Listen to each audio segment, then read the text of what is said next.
ഇപ്പം നിതീഷ് കുമാറിന്റെ കാര്യം അദ്ദേഹത്തെ 2-3 ദിവസമായി കാണുന്നില്ല. തെരഞ്ഞെടുപ്പിന്റെ മുഴുവൻ ഘട്ടങ്ങളും പൂർത്തിയായതിനു ശേഷവും എക്സിറ്റ് പോളുകൾ വന്ന ശേഷവും അദ്ദേഹം ആത്മവിശ്വാസ പ്രകടനവുമായിട്ട് മറ്റ് കക്ഷി നേതാക്കളെ പോലെ രംഗത്ത് വരുന്നില്ല. നിതീഷ് കുമാറിന്റെ സ്വഭാവം നമുക്കറിയാം.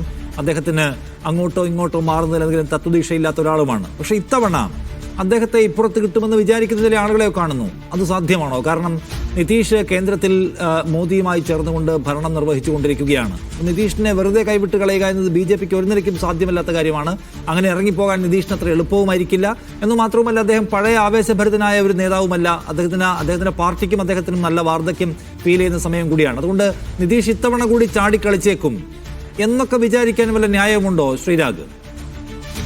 നിതീഷ് ചാടുന്നതിനെ കുറിച്ച് വാസ്തവത്തിൽ ഈ ലോക്സഭ ഇലക്ഷൻ നടക്കുന്ന ഒരു കോണ്ടെക്സ്റ്റില്, ആന്ധ്രയില് ഈ ഇലക്ഷൻ നടക്കുന്ന കോണ്ടെക്സ്റ്റില് ഒരു പക്ഷേ നിതീഷ് ഈ എന്താ പറയാ ഇവഞ്ച്വലി കോൺഗ്രസിലേക്ക് ഷിഫ്റ്റ് ആകും എന്നുള്ള ഒരു പ്രഡിക്ഷൻ ഉണ്ടായിരുന്നു. കാരണം നിതീഷിന് ഈ കാസ്റ്റ് സെൻസസ് നടന്നതിന് ശേഷം ആണ് കൂടുതൽ ഒരു ഗ്രിപ്പ് ഉണ്ടാക്കാൻ മറ്റ് സമുദായങ്ങൾക്കിടയിൽ സാധിച്ചത്. പിന്നെ നിതീഷിനെ സംബന്ധിച്ച് നേരത്തെ പറഞ്ഞ പോലെ കുർസി കുമാർ എന്നാണല്ലോ അദ്ദേഹത്തെ വിളിക്കുന്നത് ലോക്കലി. അപ്പോൾ ഏത് വിധേന തന്റെ അധികാരം നിലനിർത്തുക എന്നുള്ള ഒരു ആഗ്രഹത്തിന്റെ മുകളിൽ മാത്രമാണ് അദ്ദേഹം ഇപ്പോഴും ജീവിക്കുന്നത്. പക്ഷെ അദ്ദേഹം കാണാതെ പോകുന്നതും പാർട്ടി കാണാതെ പോകുന്നതും കഴിഞ്ഞ ഒരു 10 വർഷത്തെ വോട്ട് ചോർച്ചയാണ് പാർട്ടിക്ക് അകത്തുനിന്നുള്ള. BJP വളരുകയും BJPന്റെ എല്ലാ സംസ്ഥാനങ്ങളിലുള്ള അതേ പോളിസി തന്നെയാണ് അവർ ഇവിടെ പയറ്റുന്നത്. ഏതെങ്കിലും ഒരു ലോക്കൽ പാർട്ടിയായിട്ട് അലയൻസ് ഉണ്ടാക്കുക, സ്വാഭാവികമായിട്ടുള്ള വളർച്ച ഉണ്ടാക്കുക, എന്നിട്ട് പതുക്കെ ആ പാർട്ടിയുടെ വോട്ട് കുറച്ച് BJP വലിയ പാർട്ടിയായി മാറുക.